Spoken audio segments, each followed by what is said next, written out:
Hello viewers, আজকে বাচ্চাদের পছন্দের ভীষণ মজার একটা স্ন্যাক্স করে দেখাবো, যেটা কিনা বাচ্চাদের স্কুলের টিফিনে বা বিকেলের নাস্তায় মাত্র 10 থেকে 15 মিনিটের মধ্যে বানিয়ে নিতে পারবেন আপনারা।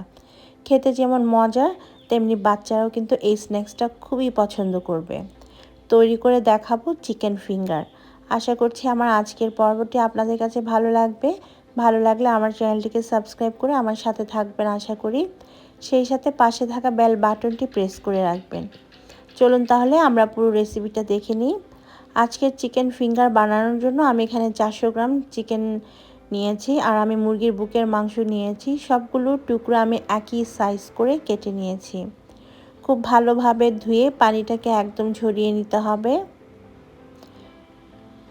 এবারে আমি দিয়ে দিব ডিম। আমি একটা ডিম খুব ভালোভাবে ফেটে নিচ্ছি। ফেটে নেওয়ার পর এখান থেকে অর্ধেকটা ডিম আমি এখন চিকেনের মধ্যে দিয়ে দিব। বাকিটা যদি পরে লাগে ইউজ করব। দিয়ে দিব লবণ। আমি দিয়ে দিচ্ছি হাফ টিস্পুনের মতো লবণ। সেই সাথে দিয়ে দিব 1 টিস্পুনের মতো সয়া সস। আমি এখানে ডার্ক সয়া সসটা ইউজ করেছি, তবে আপনারা লাইটটাও ব্যবহার করতে পারবেন। পাপরিকা পাউডার দিয়ে দিচ্ছি 1 চা চামচ। এটার পরিবর্তে লাল মরিচের গুঁড়াও দেওয়া যাবে। হাফ চা চামচ কালো গোলমরিচের গুঁড়া দিয়েছি।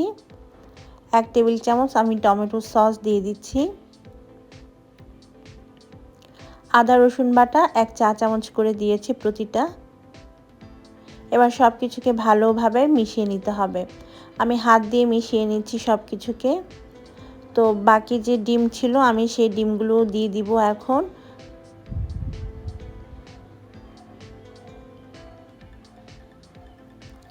ডিম দিয়ে দেওয়ার পর আবার ভালোভাবে মেখে 10 মিনিটের মতো আমি ম্যারিনেট করে রেখেছিলাম। 10 মিনিট পরে আমি কোটিংয়ের জন্য চলে এসেছি। 1 কাপ ব্রেড ক্রাম্বস নিয়েছি আমি কোটিংয়ের জন্য। এক একটা চিকেনের পিস নিয়ে খুব ভালোভাবে ব্রেড ক্রাম্বসের মধ্যে কোট করে নিতে হবে। খেয়াল রাখবেন চিকেনের কোনো অংশ যেন ফাঁকা না থাকে। আর এভাবে করে একটু চেপে চেপে কোট করে নেবেন, তাহলে কিন্তু খুব সুন্দরভাবে কোটিং হয়ে যায়। অলরেডি একটা করে নিয়েছি আমি। আপনাদের সুবিধার জন্য আরও একটা করে দেখাচ্ছি। চিকেন থেকে চিকেনের পিস নিয়ে ভালোভাবে ব্রেড ক্রাম্বসের মধ্যে কোট করে নিতে হবে। একটু চেপে চেপে করলে ভালো হয়, এতে করে চিকেন সম্পূর্ণভাবে কোট করা যায়। এভাবে সবগুলো চিকেনের টুকরা আমি ব্রেড ক্রাম্বসের মধ্যে কোট করে নিব। সবগুলো চিকেনের টুকরা ব্রেড ক্রাম্বস দিয়ে কোট করা হয়ে গিয়েছে। এখন এগুলোকে ভেজে নেওয়ার পালা। আপনারা চাইলে এগুলো ডিপ ফ্রিজে যে কোনো এয়ারটাইট বক্স বা জিপলক ব্যাগে করে সংরক্ষণ করতে পারবেন। এখানে নিয়েছি আমি রান্নার রেগুলার তেল। তেলটাকে ভালোভাবে গরম করে নিতে হবে, তারপর মিডিয়াম হিটে রেখে ভাজবো আমাদের চিকেন ফিঙ্গারগুলো। তেল গরম হয়ে আসলে আমরা এগুলোকে তেলে দিয়ে দিব। তারপর উল্টে পাল্টে লালচে বা গোল্ডেন ব্রাউন কালার করে ভাজতে হবে। মিনিমাম 5 থেকে 6 মিনিট আমরা মিডিয়াম হিটে এগুলোকে ভেজে নিব। প্রায় 3-4 মিনিট পরে দেখতে পাচ্ছেন এগুলো খুব সুন্দর ভাজা হয়ে যাচ্ছে। আমি আরও 3 মিনিট ভাজবো।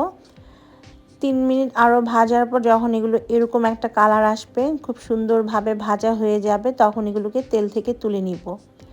তো আমি প্রতিটা ব্যাচ চিকেন ফিঙ্গার ভাজতে 7 মিনিটের মতো সময় নিয়েছি মিডিয়াম হিটে।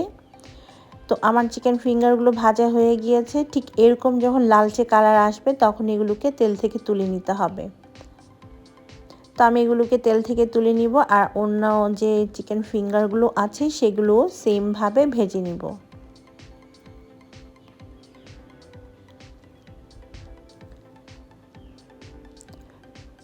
তো দর্শক, এই ছিল আমার আজকের রেসিপি। মাত্র 10 থেকে 15 মিনিটে তৈরি করা যায় বাচ্চাদের জন্য স্ন্যাক্স চিকেন ফিঙ্গার। আশা করছি আপনাদের ভালো লেগেছে। বাসায় অবশ্যই এটা ট্রাই করে দেখবেন, কারণ এটা খেতে কিন্তু অনেক বেশি মজার। বাচ্চারা তো খুব পছন্দ করবে, সেই সাথে বড়রাও কিন্তু অনেক মজা করেই খাবে। চাইলে বেশি করে বানিয়ে আপনারা ডিপ ফ্রিজে 1 মাস পর্যন্ত সংরক্ষণ করতে পারবেন। বিদায় নিচ্ছি, ভালো থাকবেন সবাই। আল্লাহ হাফেজ।